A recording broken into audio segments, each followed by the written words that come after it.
네, 돈이 되는 뉴스 이어가겠습니다. 한국투자증권 이프렌드예요. 김민진 차장 옆에 나와 계십니다. 안녕하세요. 안녕하세요. 네. 자, 목요일장 시장의 오늘도 주인공은 2차 전지인가 봅니다. 변동성 앞서서 오프닝에서도 이야기 들은 것처럼 밑으로 밀렸다가 또 올라오는 그 힘을 보면서 대단하다라는 내용을 다시 한번 좀 깨닫게 됩니다. 이 내용은요, 지금 기사에서 발췌한 내용인데요. 에코프로 BM 가격대별 그 거래량을 분포 이렇게 해서 좀 나온 겁니다.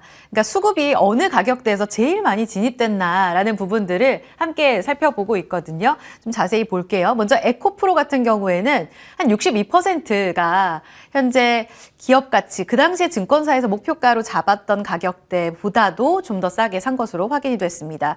본격적으로 한 3월 중순 들어서면서 38만 원에서 40만 원 갔잖아요, 차장님. 네. 이때부터 뛰어들기 시작해서 27.9%가 50만 원 밑에서 샀고요. 10%는 50만 원 위에서 지금 사셨어요. 그러니까 10명 중 4명은 지금 에코프로 과열 구간에 진입한 거다라는 결론이 나오고 BM은 더 심하더라고요. 보니까 43.9% 정도만이 18만 원 아래 증권가에서 목표가로 제시한 가격보다 좀 더 저렴하게 산 거고 그 이상이 지금 56%인데 둘 중 한 명은 과열 구간에 샀다라는 해석이 가능합니다. 19만 원에서 20만 원대 진입하신 분들 30.7%고요. 22만 원 그 이상부터 들어간 개인 투자자들의 수급은 25.4%. 10명 중 4명은 에코프로를 비싸게 10명 중 5명이죠. 그렇죠? 네. 2분의 1이니까. 그중에 한 명은 에코프로 BM을 좀 더 비싸게 샀습니다. 수급 분석을 한 재미있는 기사였어요. 그 다음으로 넘어가서 살펴봤을 때 개인들은 이처럼 2차 전지주들을 다 맞고 아까 말씀하셨잖아요. 동학개미들 다 네. 떠났다가 2차 전지 때문에 돌아왔다. 외국인은 반도체에 담았는데 현재까지로 봤을 때 수익률에서는 개인이 승리를 한 것으로 보입니다. 이런 과열 구간 안에서도 여전히 신용평가사들은 2차 전지가 미국의 IRA 같은 수혜를 볼 수가 있어서 아무래도 셀사 중심으로 네. 해서 투자 부담도 줄어들고 실적도 개선되면서 성장성은 지속될 거다라고 내다보고 있습니다. 물론 그 안에서 북미 경쟁 심화될 거다라는 과제는 안고 있죠. 테슬라도 이런 내용들 안고 좀 주가가 아주 강하게 올라가지는 못하는 구간이거든요. 지금 이 과열과 성장 그 안에서 중심을 어떻게 잡아야 됩니까? 네, 사실 뭐 저도 증권사 현직에 있지만은 에코프로 이야기 진짜 많이 하시죠? 그렇기도 하고요. 저는 뭐 사실 이 기사를 보면서 증권사들의 목표 주가를 보면서 뭐 과열이다. 이거는 사실 말이 안 된다고 생각을 해요. 어차피 이제 애널리스트들의 추정이라는 것은 그들이 생각하고 있는 시장의 성장 그리고 그들이 예측하고 있는 그러니까 여러 가지 이제 요소들을 요소 변수들을 하나씩 채우는 거죠. 양극재 가격, 환율, 시장 성장, 그리고 회사의 공개된 전반적인 캐파의 증설 이런 것들을 수치를 하나씩 대입을 하면서 회사의 실적을 추정을 하고 그 추정치에 밸류에이션을 곱해서 목표 주가를 만드는 거예요. 그런데 시장에서는 양극재 성장성에 대해서 밸류에이션을 더 준다라든가 네. 아니면은 캐파를 더 많이 늘린다라든가 이러면은 증권사들의 목표 주가라는 것은 틀릴 수밖에 없는 그렇죠. 겁니다. 언제든 업데이트가 되니까요. 그렇죠. 언제든지 바뀔 수가 있고요. 그렇기 때문에 뭐 증권사의 목표 주가를 보면서 이것 대비해서 많이 올라온 상황에서 샀기 때문에 과열이다. 이 부분은 저는 말이 안 된다라고 생각을 하고요. 다만 이제 분명한 것은 절대적인 주가가 많이 올라왔을 때 산 것은 그만큼 부담이 될 수밖에 없다라는 내용이겠죠. 바닥에서의 퍼센테이지를 봤을 그렇죠. 때. 어제 이제 에코프로가 왜 빠졌냐? 사실은 뭐 지난주에 이제 삼성증권의 리포트 그리고 어제 하나증권의 리포트가 나왔기 때문에 빠진 거냐? 뭐 사실 귀에 걸면 귀 걸까요? 그렇죠. 뭐 혹은 까마귀 날자 배 떨어졌다고 그런 생각을 그렇죠. 결과론적으로 얘기하면 그것 때문에 빠졌다라고 얘기할 수 있겠지만은 결국은 많은 사람들이 마음속에 불안감이 있었기 때문이다라고 생각을 해요. 그렇기 때문에 에코프로라든지 주변 종목군들에 대한 투자 포인트에 대해서는 여러 차례 말씀을 드렸지만은 이차전지 관련주들이 어제 그렇게 빠지고 오늘 아침에 호가가 그렇게 무섭게 출발을 하면서 다들 이거 큰일 났다라고 생각을 했지만 결국 밀어 올리잖아요. 네. 결국은 이러한 변동성이 극대화됐다는 시점에서 봤을 때 그 변동성을 감내할 수 있고 그 변동성을 감내할 수 있는 많은 분들은 사실은 아까 저희가 짚어봤듯이 싸게 사신 분들은 변동성을 감내하실 수 여유롭죠. 있습니다. 네. 그런데 만약에 어제 아침에 사셨던 분들이라고 한다면은 어제 하락 그리고 오늘 아침 하락까지 봤을 때 계좌가 거의 30% 가까이 망가지게 되는 거고, 그러면은 원금을 차지하기 위해서는 40%가 올라와야 되는데 지금 주가 코스닥이 이렇게 올라와 있는데 40% 올라갈 수 있는 종목을 찾는다? 쉽지 않거든요. 그럼 마음속에는 손절매밖에 생각을 할 수밖에 없는 거예요. 그렇기 때문에 그렇게 좀 흔들리시는 분들 혹은 뭐 말씀드렸듯이 고점에서 매매하시는 분들이라고 한다면은 비중을 좀 줄이고 전반적으로 짧은 손절가 내에서 가용할 수 있는 범위 내에서의 대응 전략을 좀 수립하는 게 좋을 것 같다. 그리고 말씀드렸듯이 2차전지는 지금 팔려고 하는 사람들보다 사려고 하는 사람들이 더 많습니다. 그렇기 때문에 쉽게 꺾이지 않는다라는 점을 확인할 수 있는 또 오늘 주가였고, 아직 시장은 또 많이 남아 있어요. 어떻게 될지 모르거든요. 그렇죠. 시간 남아있는 시간 동안. 그렇기 때문에 변동성 감내하시면서 대응 전략 수립하셔야 될 것 같습니다. 긴 성장성을 보고 들어왔고 올해 뭐 실적 대비 싸다 이런 관점보다는 그 성장 스토리의 서사에 좀 많은 메리트를 갖고 들어오신 분들이 많잖아요. 네. 그렇기 때문에 이렇게 또 대장주가 흔들릴 때에는 종목별로 보면서 좀 리스크 관리도 하긴 해야 그렇죠. 하는 거죠. 네. 뭐 어제 이제 사실 에코프로 빠지면서 모든 종목군들이 다 빠졌죠. 다른 종목군들이 달라진 게 있습니까? 하나도 없거든요. 근데 재밌는 부분은 이쪽이 흔들리기 시작을 하면서 그동안 좀 못 갔었던 충전 관련주들이라든지 네. 아니면은 싶었어요. 예전에 우리가 친환경차 하면은 제일 움직였었던 것이 차량 경량화 관련주였어요. 왜냐면은 연비를 높여야 된다. 네.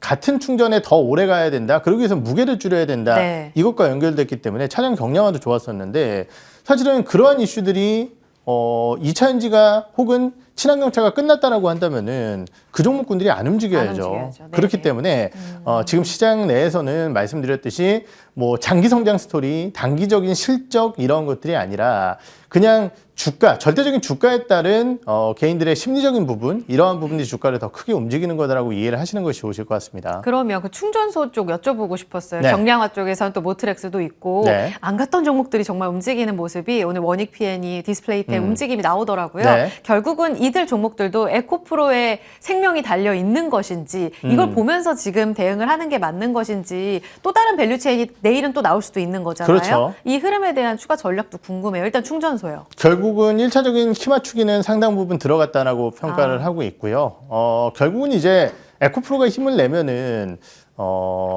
단기적인 수급은 좀 빠질 가능성이 있습니다. 하지만 중장기적으로 봤을 때 2차전지 관련주들이 계속 간다라고 한다면은 충전기 관련주들도 한 번씩 움직이겠죠. 근데 이 부분도 일전에 한번 말씀드렸지만 그럼 충전기 관련주가 주도가 될 것이냐? 저는 뭐 그렇게 생각을 하지는 않는다라는 점으로 투자에 대한 전략을 좀 말씀을 드려야 될 것 같아요. 알겠습니다. 오늘 충전소 관련주, 어제는 경량화 관련해서 움직임이 나오는데 키 맞추기에 있어서 그렇다고 또 에코프로에 그동안 달렸던 그 키에 맞추느냐 이건 또 굉장히 어려운 일이잖아요. 네. 이런 흐름들을 같이 보시면서 너무 욕심을 내지 않고 좀 짧은 호흡으로 같이 좀 대응해 보시는 게 필요할 것 같아요. 두 번째 뉴스로 넘어가 보겠습니다. 이렇게 다 같은 마음이죠, 사실. 지금 2차전지 잡기엔 좀 부담이 되고 네. 그럼 넥스트 2차전지, 넥스트 에코프로가 될 만한 종목 없을까? 이렇게 좀 수급이 분산됩니다. 사실 4월, 3월 들어서면서 작년에 떠났던 많은 동학개미 분들이 돌아오면서 거래 대금도 전체적으로 좀 늘었더라고요. 그들이 찾고 있는 쪽 헬스케어가 그 대안이 될 수 있을지를 좀 여쭤보려고 합니다. KRX 300 헬스케어, 좀 대장 쪽 종목들이죠. 네. 일주일 동안, 7일 동안 한 9% 올랐고 비슷하게 KRX 헬스케어, 중소형주 종목들까지 같이 묶어서 봤을 때에도 한 9%의 상승률을 같은 기간 보였습니다. 넘어가서 보겠습니다. 진짜 한 1년에서 2년 정도 제약바이오 다시는 안 올 것처럼 그들의 계절은 정말 없는 것처럼 네. 소외됐었잖아요. 이런 소외됐던 구간 안에서 이제는 기대 수익률을 좀 높일 수 있는 구간 안에 왔다라는 관점의 순환매 수급이 들어갔고 모멘텀을 찾는 이런 구간 안에서 뭐 암호화폐 소식도 들리고 네. 기술 이전과 관련된 좋은 뉴스들도 들립니다. 이 뉴스에 또 반응을 하고. 근데 아쉽게도 작년에 제일 실적 안 좋았던 하위권 종목들 코스닥에서 찾자면은 네. 제약바이오였다고 하잖아요. 네. 2차 전지의 대안이 되려면 결국 그 성장 스토리가 탄탄하고 실적도 좀 보여줘야 되지 않나? 양극재랑 비교했을 때 정말 비교가 잘 안 될 수도 있잖아요. 네. 답이 될 수 있을까요? 저는 단적으로 말씀드리면 2차전지와 바이오는 비교하면 안 된다. 비교 불가해요? 그렇죠. 그렇게 생각을 하고 있고요. 물론 이제 주가적인 측면에서 봤을 때 어제 2차전지 관련주들 많이 밀리면서 누가 제일 세게 올라왔느냐. 셀트리온 그룹주들이 제일 세게 올라왔고요. 그 외에 이제 뭐 방송에서도 한 번씩 말씀드렸었던 에이프릴 바이오라든지 이런 기업들이 최근에 여전히 고가 권역에서 머무르고 예. 있고 지노믹트리라는 또 대장암 진단 키트 관련주들이라든지 아니면은 보로노이 같은 또 폐암 관련된 기업들 각각의 모멘텀을 가지고 주가가 신고가를 내면서 올라가는 종목군들이 분명히 있고요. 거기에 더해서 우리가 이제 경기 침체라는 네 글자가 미국 시장을 좀 흔들었다라고 한다면은 경기 침체기의 성장주들이 어떨 것이냐 나쁘지 않습니다. 금리에 대한 인하 이러한 부분들과 함께 오히려 저성장에 대한 우려 때문에 성장성을 보유하고 있는 섹터들은 좋을 수 있어요. 그래서 바이오주들 그러한 기대감들로 올라갈 수 있다고 생각을 합니다. 하지만은 실적이 탄탄하게 쌓이면서 올라간다? 지금 바이오텍들은 그렇지 않다라고 저는 생각을 하고 있고요. 물론 대형 제약사 중에서 지금 한미약품이라든지 1분기 실적 굉장히 좋을 것으로 예상되어지고요. 네. 유한양행 같은 경우도 최근 주가가 굉장히 좋은데 실적 흐름 자체는 한미약품보다는 좀 약합니다. 하지만은 전반적으로 기대 요인들이 좀 유효한 상황이고 이렇기 때문에 관련주들의 주가 흐름을 폄하하는 것은 아닙니다. 하지만은 말씀드렸듯이 지금 주가가 급등하고 있는 바이오텍들이 과거 하던 것 대비해서 뭐 엄청나게 잘하고 있느냐? 사실은 바뀐 달라진 내용은 게 별로 없어요? 없거든요. 오. 그렇기 때문에 이러한 부분들의 주가 상승은 결국은 성장 섹터라는 흐름 속에서 2차 전지 관련주들이 흔들릴 때 그래도 바이오가 한 자리를 차지했다라는 정도로서의 의미를 해석할 수 있을 것 같고요. 우리가 이제 4월달, 뭐 3월달, 4월달 AACI 관련된 이슈 때문에 주가가 좋았다 이런 얘기를 하지만은 네.